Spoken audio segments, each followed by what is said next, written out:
Hey guys, this is Meenal and आज हम करने वाले हैं शॉर्ट नोट्स हम कैसे बनाएंगे एंड ऑफ कोर्स उन्हें कैसे यूज़ करना है। Let's start. First go for physics. So short notes अगर हम बात करेंगे तो मैंने short notes from the first day of my lecture से बनाए थे और मेरा ये स्ट्रैटेजी था कि आज जो लेक्चर हमने कंप्लीट किया है, फॉर एग्जांपल आज हमें एक कोई टॉपिक पढ़ा दिया गया है हमारे कोचिंग में, तो वही हम घर पर आकर याद कर कर उस टॉपिक को लिखेंगे और अगर नहीं याद आ रहा होगा तो फिर नोटबुक खोल के फिर से पढ़ के एंड देन अगेन हम लिखेंगे। तो मेरे शॉर्ट नोट्स कुछ ऐसे ही बने थे। अगर तुम लोग अभी 11th में हो and you are trying to make short notes कि हाँ मुझे अपने खुद के शॉर्ट नोट्स चाहिए जिससे मुझे मैक्सिमम बेनिफिट हो सकता है, तो मुझे लगता है कि you should go for it.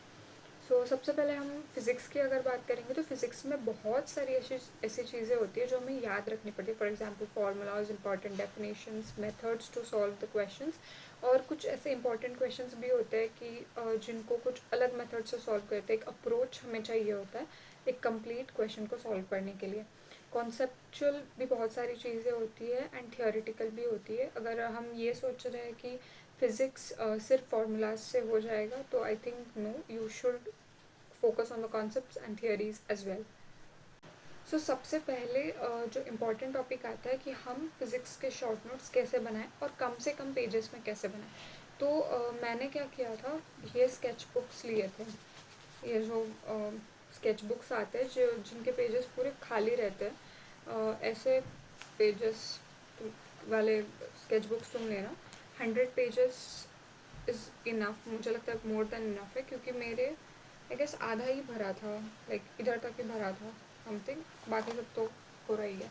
तो अगर तुम्हें किसी भी चैप्टर का शॉर्ट नोट बनाना है तो आप एक दो एक दो पेजेस में बना सकते हो। फॉर एग्जांपल हम अगर 11th का कोई शॉर्ट नोट में दिखाऊँ तो 11th में सबसे हार्डेस्ट टॉपिक अगर किसी को कोई लगता है, मुझे लगता है वो है सिस्टम ऑफ पार्टिकल्स, जो काफ़ी बच्चों को ऐसा लगता है कि बहुत बड़ा चैप्टर है, बहुत वास्ट चैप्टर है, अगर नोट्स भी पढ़ने बैठो तो पूरा दिन जाता है। बट मैंने इसको सिर्फ 2 पेजेस में समराइज़ किया था। This is it's front page कि ये है सिस्टम ऑफ पार्टिकल्स का फ्रंट पेज की। इस पेज में मैंने मैक्सिमम कॉन्सेप्ट्स ऐड की है एंड कुछ कॉन्सेप्ट जो बच गई थी मैंने वो मैंने इस पेज पे ऐड किया। सो सिर्फ 2 पेजेस में मेरा पूरा सिस्टम ऑफ पार्टिकल्स हो गया था। मैक्स टू मैक्स मुझे लगता है 3 पेजेस तुम यूज़ कर सकते हो। लाइक एक पेज तुम्हारे पास है, ओके। सो एक पेज है ये एंड ये, ऐसे ये एक पेज तुम यूज़ कर लेना। सो सिस्टम ऑफ पार्टिकल्स मैं यहाँ पे अभी फ़ोटो दिखाऊंगी। सिस्टम ऑफ पार्टिकल्स में मैंने क्या किया था कि सबसे पहले मेरा फर्स्ट लेक्चर जो हुआ था उसमें मुझे फॉर एग्जांपल रिजिड बॉडी क्या है ये बताया था। अब रिजिड बॉडी क्या होता है ये मेरे को उससे पहले पता नहीं था, तो इसीलिए मैंने उसको एक छोटा सा बॉक्स बना के ऐसे लिखा है कि रिजिड बॉडी एग्जाम्पल क्या है उसका, एंड पूरा सेंटेंस नहीं लिखना है तुम्हें, बस कीवर्ड्स ऐसे लिखने हैं कि तुम्हें वो समझ में आए। पूरा सेंटेंस द, इज, एंड ऐसा कुछ लिखने की ज़रूरत नहीं है। तो मैंने कैसे लिखा है, distance between 2 points remains constant. किसमें, किसी भी ऑब्जेक्ट में 2 पॉइंट के बीच का जो डिस्टेंस होता है वो कांस्टेंट रहेगा तो उसको रिजिड बॉडी कहते हैं। तो ये कितना छोटा हो गया एंड थोड़ा छोटे लाइक हैंड राइटिंग में लिखने का ट्राई करना, क्योंकि वो ज़्यादा स्पेस नहीं खाना चाहिए तुम्हारा। एंड एक इम्पॉर्टेंट पॉइंट, एक नोटेड पॉइंट हमें दिया था उन्होंने कि सारी rigid body solid, all rigid bodies are solid but पूरे सारे सॉलिड्स रिजिड नहीं होते। तो ये ऐसे जो इंपॉर्टेंट पॉइंट्स होते हैं वो तुम्हें ऐड करने हैं। सो क्या क्या तुम्हें ऐड करना है हमारे इन शॉर्ट नोट्स में, सबसे पहली चीज़ जो ऐड करनी है वो थी फार्मूलाज। सेकेंड चीज़ इंपॉर्टेंट डेफिनेशंस भी तुम्हें ऐड करनी है, जैसे कि मैंने अभी बताया रिजिड बॉडी का। थर्ड जो तुम्हें लगता है कि बहुत इम्पॉर्टेंट अप्रोच है या फिर कोई ऐसा इम्पॉर्टेंट पॉइंट है कि हाँ इस मेथड से हम सॉल्व करेंगे या फिर कैसे हम सॉल्व करेंगे। For example system of particles में ही जब हमें सेंटर ऑफ मास फाइंड करना होता है इक्वेशन के साथ, डेंसिटी अगर दिया होता है तो मैंने वो कैसे लिखा है कि पहले उनका क्लासिफिकेशन किया। अब क्लासिफिकेशन करने के बाद मैंने वहाँ पे लिखा है कि हाँ इससे first find DM from equation of this all, इसका इक्वेशन दिया रहेगा उससे तुम DM फाइंड करो एंड देन उसको इस फॉर्मूले में लगाओ। सो इससे क्या होगा, जब तुम पढ़ोगे वो तुम्हें अंडरस्टैंडिंग बढ़ेगा कि हाँ ये ऐसे ऐसे करना है। सो ओके, फर्स्ट सबसे पहले तो हमें फार्मूलाज लिखने हैं, दूसरी चीज़ इंपॉर्टेंट डेफिनेशंस लिखनी है, तीसरी चीज़ जो है मुझे लगता है मेथड लिखना है कि हम इसे कैसे सॉल्व करेंगे, चौथी चीज़ है कि तुम इम्पॉर्टेंट क्वेश्चंस भी लिख सकते हो कि ये क्वेश्चन कुछ अलग है, कुछ हटके है, तो मुझे ये क्वेश्चन मेरे शॉर्ट नोट्स में ऐड कर लेना चाहिए। बाई चांस ऐसा क्वेश्चन अगर नीट में आता है तो मुझे लगता है वो तुम्हें बहुत फ़ायदेमंद रहेगा। सभी क्वेश्चंस नहीं, कुछ क्वेश्चंस जो फ्रीक्वेंटली नहीं आते, ऐसे क्वेश्चंस जो जो तुम्हें लगता है कि इसका मेथड कुछ ज़्यादा ही अलग है, वो क्वेश्चंस तुम ऐड कर सकते हो। एंड दूसरी ऐसी चीज़ होती है कि डायग्राम्स का यूज़ करना तुम मत भूलना, यूज़ डायग्राम्स, क्लासीफाई। अगर कुछ चीज़ है जिनमें तुम्हें ऐसा क्लासिफिकेशन जैसा दिख रहा है, please classify them. Mind map जैसा थोड़ा बहुत बनाने के ट्राई करना। और अगर कोई लॉ है, कंप्लीट लॉ नहीं लिखना होता है, उसका इक्वेशन लिख लेना एंड उसके बाद जो कुछ है वो लाइक समराइज्ड वे में 2-3 लाइन में लिख लेना, तो मुझे लगता है it's enough to know. Concept खुद समझ के लिखना will be more beneficial than तुम किसी दूसरे के यूज़ करो। And one more thing is abbreviations. मेरे पूरे शॉर्ट नोट्स में बहुत सारे एब्रीवेशंस थे।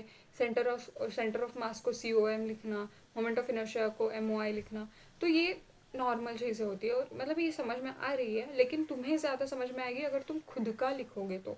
सो आई विल सजेस्ट कि आप एब्रीवेशंस खुद के लिखो and then go for it. और कौन सी चीज़ें तुम्हें शॉर्ट नोट्स में ऐड करनी है, इसका सबसे पहला एग्जांपल है, आप एक्सेप्शंस ज़रूर ऐड करोगे। फॉर एग्जांपल कोई एक फॉर्मूला है, वो किसी और के लिए एप्लीकेबल नहीं है, जैसे कि परपेंडिकुलर एक्सिस थ्योरम।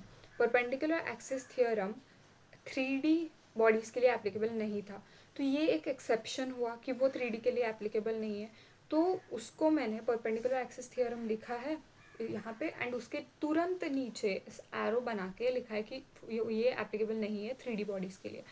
तो जो बहुत की चीज़ें होती है कि हाँ इससे क्वेश्चन आ सकता है कि जब जहाँ पे एक्सेप्शन होता है वहाँ पे क्वेश्चंस तो मतलब हो ही सकता है और तुम्हारे मॉक टेस्ट में भी आ सकता है, तो उनको तुम रेड पेन से लिखने का ट्राई करना।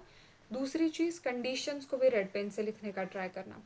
एंड वन मोर थिंग कि साइंस का यूज़ करना, proportionality, minus, plus, multiplication, what ever it may be, तुम उसको यूज़ करने का ज़रूर ट्राई करना। अगर कहीं पर जगह बहुत खाली खाली दिख रही है तो वहाँ पे क्लाउड बना के उसका अगर कोई पॉइंट तुम्हें लिखना है, please go for it. Okay, तो किस फॉर्मेट में हमें बना, मतलब हमें ये पता चला कि कौन से चीज़ें ऐड करनी है कैसे, लेकिन 1-2 पेज में हम उसे समराइज कैसे कर सकते हैं। तो जैसे कि मैंने यहाँ किया है, तुम कंपार्टमेंट्स बना सकते हो, मतलब किसी एक पेज पे या तो तुम 5 कंपार्टमेंट्स बनाओ, ठीक है, कुछ इस तरह से, या फिर तुम 3 कंपार्टमेंट्स बनाना स्ट्रेट लाइन्स के आर पार, ठीक है। तो ऐसा भी मतलब 2 मेथड्स हो सकते हैं। मैं अल्टरनेटिवली यूज़ करती थी, अगर बहुत थियोरिटिकल या कॉन्सेप्चुअल चैप्टर लग रहा है मेरे को तो मैं वो 3 कंपार्टमेंट वाला यूज़ करती थी, और जिसमें थोड़े ज़्यादा फार्मूलाज है, कंसेप्ट थोड़ा ऐसा लग रहा है कि कंसेप्ट का ही तो थोड़े कम है, तो फिर मैं वो 5 कंपार्टमेंट वाला यूज़ करती थी। उससे फ़ायदा क्या होता है कि तुम्हारे पास वो थोड़ा अच्छे से प्रेजेंट होता है एंड यू डोंट हेजिटेट कि नहीं बहुत गंदा दिख रहा है and I am not going to read it anymore. So ऐसा नहीं करना। जो कंपार्टमेंट थोड़ा प्रेजेंटेशन खुद को समझे ऐसा प्रेजेंटेशन करना, बहुत एस्थेटिक बनाने की कोई ज़रूरत नहीं है, it's just for your use. And मुझे लगता है किसी और के शॉर्ट नोट्स यूज़ करने के बजाय तुम खुद के शॉर्ट नोट्स बना के यूज़ कर सकते हो।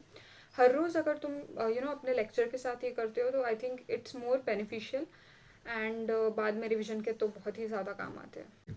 ओके, सो लास्टली हम फिज़िक्स के जो ये है उसका रिवीजन कैसे करेंगे। तो मेरा शेड्यूल शॉर्ट नोट्स के रिवीजन का कैसा था, तो सबसे पहली चीज़ ये होती है कि तुम शॉर्ट नोट्स जब स्टार्ट कर रहे हो ना, जो पहला पेज होता है ना, उस पर कुछ ऐसा कंपार्टमेंटलाइजेशन कर दो कि मैं जब करूँगा तो एक टिक मारूँगा अपने उस चैप्टर के सामने एक टिक ज़रूर मारूँगी या मारूँगा, तो टिक ज़रूर करना। And then you will realize कि हाँ ये चैप्टर मैंने इतनी बार पढ़ा है, फिर इतनी बार उसको समझा है, खुद को उसको रिवाइज़ किया है एंड खुद को थोड़ा इम्प्रूव किया है उस चैप्टर में। तो मुझे लगता है टिक, ये जो कंपार्टमेंट है ये ज़रूर तुम्हें बनाना ही चाहिए। मैंने तीनों भी सब्जेक्ट्स में इसको बनाया था एंड बीच में थोड़ा छूट गया था, मैं करती नहीं थी, बट डू इट कंसिस्टेंटली। सबसे पहली चीज़, तुम सबसे पहला रिवीजन कब करोगे? जब जिस दिन तुमने उसे बनाया।